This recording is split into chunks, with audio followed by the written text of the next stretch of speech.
ನೋಡಿ, ಸಾಕಷ್ಟು ಬೆಳವಣಿಗೆಗಳಿದೆ. ಎಲ್ಲ ಬೆಳವಣಿಗೆಗೆ ಸಂಬಂಧಪಟ್ಟಂತೆ ಲೈವ್ ಅಪ್ಡೇಟ್ಸ್ ಅನ್ನು ಕೊಡೋದಕ್ಕೆ ನನ್ನ ಸಹೋದ್ಯೋಗಿಗಳು ಕೂಡ ಜಾಯಿನ್ ಆಗ್ತಿದ್ದಾರೆ. ಪ್ರಮುಖವಾಗಿ ಕೋಟೆನಾಡು ಚಿತ್ರದುರ್ಗ ಬಿಜೆಪಿ ಪಾಳ್ಯಕ್ಕೆ ದೊಡ್ಡ ಮಟ್ಟದ ಸವಾಲಾಗ್ಬಿಟ್ಟಿದೆ. ತಡರಾತ್ರಿ ತನಕ ಸಭೆ ಆದ್ರೂ ಕೂಡ ಸಂಧಾನ ಸಭೆ ವಿಫಲವಾಗಿದೆ ಅಂತ ಹೇಳಲಾಗ್ತಾ ಇದೆ. ಏನ್ ಬೆಳವಣಿಗೆ ಆಯ್ತು, ಸ್ಟೋರಿಯ ಡೀಟೇಲ್ಸ್ ಕೊಡೋದಕ್ಕೆ ನಮ್ಮ ಪ್ರತಿನಿಧಿ ವೀರೇಶ್ ಇದ್ದಾರೆ. ಬೆಂಗಳೂರಿನಿಂದ ಸುರೇಶ್ ಕೂಡ ಜಾಯಿನ್ ಆಗ್ತಿದ್ದಾರೆ. ಮತ್ತೊಂದು ಕಡೆ ವೀರೇಶ್ ಬೆಂಗಳೂರಿನಿಂದ ಇದ್ದಾರೆ, ವಿನೋದ್ ಮೈಸೂರಿನಿಂದ ನೇರ ಸಂಪರ್ಕದಲ್ಲಿ ಜಾಯಿನ್ ಆಗ್ತಿದ್ದಾರೆ. ನಿಮ್ಮ ಸುದ್ದಿಗಳು ಬಂದಾಗ ಅದರ ಅಪ್ಡೇಟ್ಸ್ ಅನ್ನ ಪಡೆದುಕೊಳ್ಳೋದಕ್ಕೆ ಮತ್ತೆ ನಿಮ್ಮನ್ನ ಸಂಪರ್ಕ ಮಾಡ್ತೀವಿ. ಈಗ ಮೊದಲ ಸುದ್ದಿಯತ್ತ ನಾವು ಗಮನ ಕೊಡೋಣ. ನಾನು ಆಗ್ಲೇ ಹೇಳ್ತಾ ಇದ್ದೆ, ಕೋಟೆನಾಡು ಚಿತ್ರದುರ್ಗ ಬಿಜೆಪಿ ಪಾಳ್ಯಕ್ಕೆ ಸವಾಲಾಗ್ತಾ ಇದೆ ಅಂತ. ಕಾರಣ ಅಲ್ಲಿ ಗೋವಿಂದ ಕಾರಜೋಳ ಅವರಿಗೆ ಬಿಜೆಪಿ ಹೈಕಮಾಂಡ್ ಮಣೆ ಹಾಕಿದ್ದೆ ಕಂಟಕವಾಗ್ಬಿಟ್ಟಿದೆಯಾ ಅನ್ನೋದು ಪ್ರಶ್ನೆ ಆಗ್ತಾ ಇರೋದು. ಕಾರಣ ಚಂದ್ರಪ್ಪ ಅವರ ಪುತ್ರ ದೊಡ್ಡ ಮಟ್ಟದ ಅಸಮಾಧಾನ ವ್ಯಕ್ತಪಡಿಸುತ್ತಿದ್ದಾರೆ. ತೆರೆಮರೆಯಲ್ಲೇ ಪಕ್ಷೇತರ ಅಭ್ಯರ್ಥಿಯಾಗಿ ಕಣಕ್ಕಿಳಿತೀವಿ ಅನ್ನುವಂತ ಎಚ್ಚರಿಕೆಯನ್ನು ಕೊಟ್ಟಾಗಿದೆ. ಶಾಸಕ ಎಂ ಚಂದ್ರಪ್ಪನಿಗೆ ಎಷ್ಟೇ ಆ ಅಸಮಾಧಾನವನ್ನ ಹೋಗಲಾಡಿಸೋ ನಿಟ್ಟಿನಲ್ಲಿ ಸಭೆಗಳಾದ್ರೂ ಕೂಡ ಅದೆಲ್ಲವೂ ಕೈ ಕೊಟ್ಟಿದೆ. ಈಗ ಮತ್ತೊಂದು ಗಮನಿಸಬೇಕಾಗಿರುವಂತಹ ವಿಚಾರ, ಶಾಸಕ ಎಂ ಚಂದ್ರಪ್ಪನ ಮಗನಿಗೆ ಪೊಲೀಸರು ಧರ್ಮದೇಟು ಕೊಟ್ಟಿದ್ದಾರಂತೆ. ನಗರದ ಬಿಜೆಪಿ ಕಚೇರಿ ಬಳಿ ಧರಣಿ ವೇಳೆ ಪೊಲೀಸರು ಧರ್ಮದೇಟು ಕೊಟ್ಟಿದ್ದಾರೆ. ಹೊಳಲ್ಕೆರೆ ಶಾಸಕ ಎಂ ಚಂದ್ರಪ್ಪ ಎರಡನೇ ಪುತ್ರ ದೀಪು ಚಂದನ್, ರಘು ಚಂದನ್ಗೆ ಟಿಕೆಟ್ ಕೈ ತಪ್ಪಿದ್ದಕ್ಕೆ ಕಾರಜೋಳ ವಿರುದ್ಧ ಪ್ರತಿಭಟನೆ ಆಗ್ತಾ ಇತ್ತು. ನಿನ್ನೆ ಗೋ ಬ್ಯಾಕ್ ಕಾರಜೋಳ ಅಂತ ಬೋರ್ಡ್ ಪ್ರದರ್ಶನದ ವೇಳೆ ಗಲಾಟೆ ಆಗ್ಬಿಟ್ಟಿದೆ. ಆ ಪ್ರತಿಭಟನೆಯ ಸಂದರ್ಭದಲ್ಲಿ ಪೊಲೀಸರಿಗೆ ತಿರುಗಿ ಬಿದ್ದಿರುವ ಕಾರಣಕ್ಕೆ ಧರ್ಮದೇಟು ನೀಡಿದ್ದಾರಂತೆ. ಒಂದ್ ಕಡೆ ಅಸಮಾಧಾನದ ಬೇಗುದಿ, ಅದೇ ವಿಚಾರವನ್ನ ಮುಂದಿಟ್ಕೊಂಡು ನಿನ್ನೆ ಪ್ರತಿಭಟನೆ ಆಯ್ತು, ಹೈಡ್ರಾಮಾ ಆಯ್ತು. ಬಟ್ ಪೊಲೀಸರು ಆ ಪರಿಸ್ಥಿತಿನ ಕಂಟ್ರೋಲ್ ಮಾಡೋ ನಿಟ್ಟಿನಲ್ಲಿ ಚಂದ್ರಪ್ಪ ಅವರ ಎರಡನೇ ಪುತ್ರನಿಗೆ ಧರ್ಮದೇಟು ಕೊಟ್ಟಿದ್ದಾರೆ ಅಂತ ಹೇಳಲಾಗ್ತಾ ಇದೆ. ನೋಡಿ, ಪರಿಸ್ಥಿತಿ ಎಲ್ಲಿಗೆ ಬಂದು ನಿಂತಿದೆ ಶ್ರುತಿ. ಅವರದೇ ಪಕ್ಷ, ಬಿಜೆಪಿಯದ್ದೇ ಪಕ್ಷಕ್ಕೋಸ್ಕರ ವರ್ಷಾನ್ಗಟ್ಲೆಯಿಂದ ಶ್ರಮಿಸಿದ ಕಾರ್ಯಕರ್ತರು ಇವರೆಲ್ಲ. ಇನ್ಫ್ಯಾಕ್ಟ್ ಚಂದ್ರಪ್ಪ ಅವರು, ಅವರ ಪುತ್ರ ಈಗೇನು ಬಂಡಾಯವೆದ್ದಿದ್ದಾರೆ ರಘುಚಂದನ್ ಅವರು, ಹಾಗೆ ಈಗ ಪೊಲೀಸರಿಂದ ವಧೆ ತಿಂದಿದ್ದಾರೆ ದೀಪು ಚಂದನ್, ಎಲ್ಲರೂ ಕೂಡ ಬಿಜೆಪಿ ಪಕ್ಷದ ನಿಷ್ಠಾವಂತ ಕಾರ್ಯಕರ್ತರು, ನಾಯಕರಾಗಿ ದುಡಿತಾ ಇದ್ದವರು. ಇವತ್ತು ಅದೇ ಪಕ್ಷದಿಂದ ಕೈಗೊಂಡ ನಿರ್ಣಯದ ವಿರುದ್ಧವಾಗಿ ಪ್ರತಿಭಟನೆಯ ಹಾದಿಯನ್ನ ಹಿಡಿದಿದ್ದಾರೆ. ಹೊರಗಿನವರನ್ನ ಕರ್ಕೊಂಡು ಬಂದು ಇಲ್ಲಿ ನಿಲ್ಲಿಸ್ತಿದ್ದೀರಿ, ಇದು ಬಿಜೆಪಿ ಪಕ್ಷದ ನಿಷ್ಠಾವಂತ ಕಾರ್ಯಕರ್ತರಿಗೆ ಮಾಡ್ತಾ ಇರುವಂತ ಅನ್ಯಾಯ. ನೀವು ಎರಡನೇ ತಲೆಮಾರಿನ ನಾಯಕತ್ವಕ್ಕೆ ಅವಕಾಶವೇ ಕೊಡದೆ ಹೋದ್ರೆ ನಾವು ಯಾಕೆ ಹಗಲು ರಾತ್ರಿ ಕಷ್ಟಪಡಬೇಕು ಅನ್ನೋದು ಅವರ ಆಗ್ರಹ. ಗಮನಿಸಬೇಕು, ಯಾವ ರೀತಿಯಾಗಿ ಕಳೆದ 3-4 ದಿನದಿಂದ, ಯಾವಾಗ ಚಿತ್ರದುರ್ಗದಿಂದ ಗೋವಿಂದ ಕಾರಜೋಳ ಅವರ ಹೆಸರನ್ನ ಅನೌನ್ಸ್ ಆಯ್ತು, ಆ ಕ್ಷಣದಿಂದ ಇಲ್ಲಿವರೆಗೂ ಕೂಡ ಇದೇ ರೀತಿ ಮೊಟ್ಟೆಗಿಟ್ಟೆ ಎಲ್ಲ ಹೊಡೆಯೋಕೆ ಹೋಗಿದ್ರು ಗೋವಿಂದ ಕಾರಜೋಳ ಅವರ ಕಾರಿಗೆ. ಅಂದ್ರೆ ಎಷ್ಟರ ಮಟ್ಟಿಗೆ ಅಸಮಾಧಾನ ಇದೆ ಅನ್ನೋದು ಗೊತ್ತಾಗ್ತಾ ಇದೆ. ಗೊತ್ತಿಲ್ಲ ಯಾವ ರೀತಿಯಾಗಿ ಹೈಕಮಾಂಡ್ ನಾಯಕರು ಅಥವಾ ರಾಜ್ಯದಲ್ಲಿರ್ತಕ್ಕಂಥ ವರಿಷ್ಠರು ಇದನ್ನ ಶಮನ ಮಾಡ್ತಾರೆ ಅಂತ ಹೇಳಿ.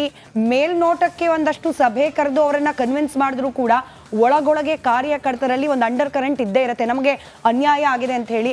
ಅದು ಮತದಾನದ ದಿನದವರೆಗೂ ಕೂಡ ಹಾಗೆ ಮುಂದುವರೆದ್ರೆ ಚುನಾವಣೆಯಲ್ಲಿ ಫಲಿತಾಂಶ ನೇರವಾಗಿ ಬಿಜೆಪಿಗೆ ಹೊಡೆತ ಆಗೋ ಸಾಧ್ಯತೆಗಳಿದೆ. ನೋಡೋಣ ಏನಾಗುತ್ತೆ ಅಂತ ಹೇಳಿ. ಇನ್ನು ಚಿತ್ರದುರ್ಗ ಬಿಜೆಪಿಯಲ್ಲಿ ದಿನೇ ದಿನೇ ಬಂಡಾಯದ ಬಿಸಿ ಹೆಚ್ಚಾಗ್ತಲೇ ಸಾಗ್ತಾ ಇದೆ. ಪುತ್ರ ರಘು ಚಂದನ್ಗೆ ಟಿಕೆಟ್ ಸಿಗದೆ ಹೋಗಿದ್ದಕ್ಕೆ ಎಂ ಚಂದ್ರಪ್ಪ ಅವರು ಸಿಟ್ಟಾಗಿದ್ದಾರೆ.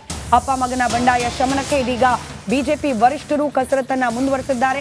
ರಘುಚಂದನ್ ಹಾಗೆ ಎಂ ಚಂದ್ರಪ್ಪ ಮನೆಗೆ ಎಂಎಲ್ಸಿ ರವಿಕುಮಾರ್ ಭೇಟಿ ನೀಡಿ ಮಾತುಕತೆ ನಡೆಸಿದ್ದಾರೆ. ಚಂದ್ರಪ್ಪ ಮನೆಯಲ್ಲಿ ತಡರಾತ್ರಿವರೆಗೂ ಕೂಡ ಶ್ರುತಿಯಾಗ್ಲೇ ಹೇಳ್ತಾ ಇದ್ದ ಹಾಗೆ ಮನವೊಲಿಕೆಯ ಪ್ರಯತ್ನ ಮಾಡಿದ್ದಾರೆ ರವಿಕುಮಾರ್ ಅವರು. ಮನವೊಲಿಕೆಗೆ ಬಗ್ಗಿಲ್ಲ ಚಂದ್ರಪ್ಪ ಅವರ ಪುತ್ರ ರಘುಚಂದನ್.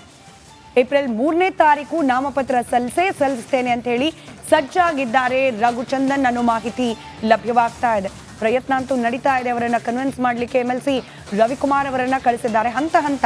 ಈಗ ರವಿಕುಮಾರ್ ಅವರು ಹೋಗಿದ್ದಾರೆ, ಕನ್ವಿನ್ಸ್ ಆಗಿಲ್ಲ ಅಂದ್ರೆ ಬಹುಶಃ ನೆಕ್ಸ್ಟ್ ಲೆವೆಲ್ ಲೀಡರ್ಸ್ ಹೋಗ್ಬೋದೇನೋ, ವಿಜಯೇಂದ್ರ ಅವರೇ ಹೋಗ್ಬೋದೇನೋ ಕನ್ವಿನ್ಸ್ ಮಾಡ್ಲಿಕ್ಕೆ. ಯಾಕಂತಂದ್ರೆ ಅವರು ಹಾಗೆ ಯಡಿಯೂರಪ್ಪನವರು ಎಲ್ಲೆಲ್ಲಿ ಬಂಡಾಯ ಆಯಿತು, ದಾವಣಗೆರೆ ಫಾರ್ ಎಕ್ಸಾಂಪಲ್, ಹೋಗಿ ಅವರನ್ನ ಕನ್ವಿನ್ಸ್ ಮಾಡಿ ಬಂಡಾಯ ಶಮನ ಮಾಡ್ಲಿಕ್ಕೆ ಪ್ರಯತ್ನ ಪಟ್ಟಿದ್ದಾರೆ. ಇಲ್ಲಿಗೂ ಬರ್ತಾರಾ ಗೊತ್ತಿಲ್ಲ. ಅಲ್ಲ, ಬಿಜೆಪಿ ಹೈಕಮಾಂಡ್ ಆದೇಶಕ್ಕೆ ರೆಸ್ಪೆಕ್ಟ್ ಕೊಡಲ್ಲ ಅಂತ ಆದ್ರೆ ಏನ್ ಮಾಡೋದು ಅನ್ನೋದು ಸಹಜ ಪ್ರಶ್ನೆ ಬರುತ್ತೆ. ಅಷ್ಟೆಲ್ಲ ಸಂಧಾನ ಸಭೆಗಳಾಗುತ್ತೆ, ಭರವಸೆ ಕೊಡ್ತಾ ಇದ್ದಾರೆ, ಆದ್ರೂ ಕೂಡ ಒಪ್ಕೊಳ್ತಿಲ್ಲ ಅಂತ.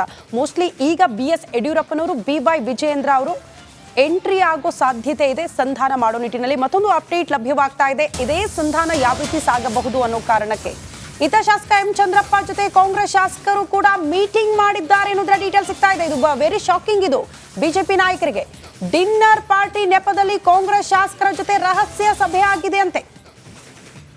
ಹಾಗಾಗಿ ಏನಾದ್ರೂ ಬೇರೆ ನಡೆ ಅನುಸರಿಸೋ ನಿಟ್ಟಿನಲ್ಲಿ ಚಂದ್ರಪ್ಪ ಅವರು ತೀರ್ಮಾನ ಮಾಡ್ತಿದ್ದಾರಾ ಅನ್ನೋದು ಕೂಡ ಬಹಳ ಕುತೂಹಲಕ್ಕೆ ಕಾರಣ ಆಗ್ತಾ ಇದೆ. ಹಾಗೆ ಮಾಡ್ತಿದ್ದಾರಾ ಅಥವಾ ಚುನಾವಣಾ ಹೊಸ್ತಿಲಲ್ಲಿ ಒಳ ಏಟು ಕೊಡಬೇಕು ಅನ್ನುವಂತ ತೀರ್ಮಾನಗಳಾಗ್ತಾ ಇದೆಯಾ?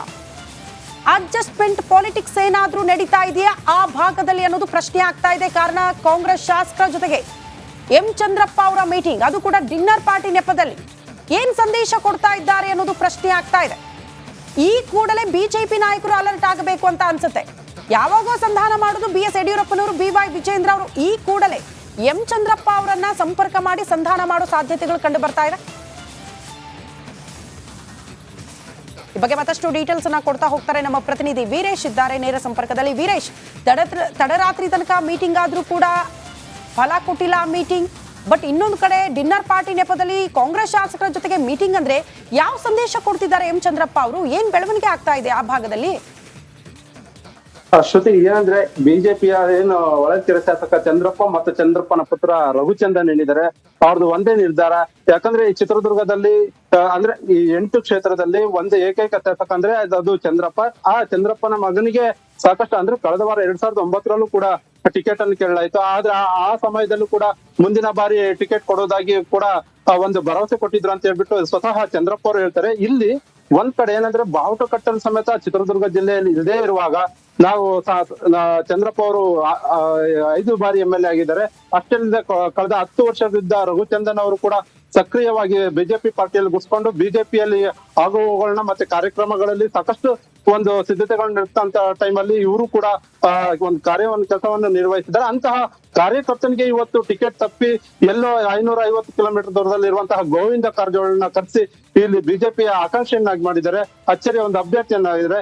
ಯಾಕೆ ಚಿತ್ರದುರ್ಗದಲ್ಲಿ ಏನು ಬಿಜೆಪಿಯಲ್ಲಿ ಕಂಟೆಸ್ಟ್ ಮಾಡುವಂತಹ ಒಂದು ನಾಯಕರು ಇರ್ಲಿಲ್ವಾ, ಅಥವಾ ಬಿಜೆಪಿಯಲ್ಲಿ ಚಿತ್ರದುರ್ಗದ ಅಭ್ಯರ್ಥಿಯಾಗಿ ಕಂಟೆಸ್ಟ್ ಮಾಡ್ಲಿಕ್ಕೆ ನಾಯಕರ ಕೊರತೆ ಆಯ್ತಾ? ಯಾಕೆ ನಾವು ಕೂಡ ಅಂದ್ರೆ ರಘುಚಂದನಿಗೆ ಕೊಡದೆ ಹೋದ್ರು ಸಾಕಷ್ಟು ನಾಯಕರು ಅಂದ್ರೆ ಜನಾರ್ದನ್ ಸ್ವಾಮಿ ಇದ್ರು, ಬೇರೆ ಬೇರೆ ಲೀಡರ್ಸ್ ಗಳು ಇದ್ರು, ಅವ್ರಿಗೆ ಕೊಡ್ಬೋದಿತ್ತಲ್ಲ ಅಂತ ಒಂದು ಪ್ರಶ್ನೆ. ಆದ್ರೆ ಇಲ್ಲಿ ಯಾಕಂದ್ರೆ ಇಲ್ಲಿ ತನಕ ಅಂದ್ರೆ ಬಿಜೆಪಿ ಟಿಕೆಟ್ ಅನೌನ್ಸ್ ಆಗಿ ಇಲ್ಲಿ ತನಕ ಯಾವುದೇ ರೀತಿಯಾದಂತ ರಾಜ್ಯ ನಾಯಕರಾಗಿರ್ಬೋದು, ರಾಷ್ಟ್ರ ನಾಯಕರಾಗಿರ್ಬೋದು ಇನ್ನೂ ಕೂಡ ನಮ್ಮ ಸಂಪರ್ಕಕ್ಕೆ ಬಂದಿಲ್ಲ ಅನ್ನೋ ಒಂದು ಮಾತುಗಳು ಸಹ ಕೇಳ್ಬರ್ತಿದ್ವು.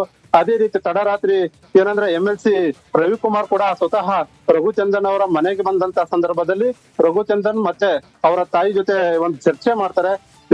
ಏನಂದ್ರೆ ಹಿಂದೆ ಕನ್ನಡದಿಂದ ಹಿಂದೆ ಸರಿದು ಬಿಜೆಪಿಗೆ ಸಪೋರ್ಟ್ ಮಾಡಿ ಗೋವಿಂದ ಕಾರಜೋಳನ್ನ ಗೆಲ್ಸುವಂತ ಪ್ರಯತ್ನ ಮಾಡ್ಬೇಕಂತ ಹೇಳ್ಬಿಟ್ಟು ಸಾಕಷ್ಟು ಅಂದ್ರೆ ಸುಮಾರು ತಡರಾತ್ರಿ 2-2.5 ಗಂಟೆಗೂ ಹೆಚ್ಚು ಕಾಲ ಅವರ ಬಳಿ ಒಂದು ಸಂಧಾನ ಸಭೆ ಮಾಡ್ತಾರೆ. ಆ ಚರ್ಚೆ ವಿಫಲವಾಗಿ ಕೊನೆಗೆ ಬಂದ ದಾರಿಗೆ ಸುಂಕವಿಲ್ಲ ಅಂತ ಹೇಳ್ಬಿಟ್ಟು ರವಿಕುಮಾರ್ ವಾಪಸ್ ಹೊಡ್ತಾರೆ.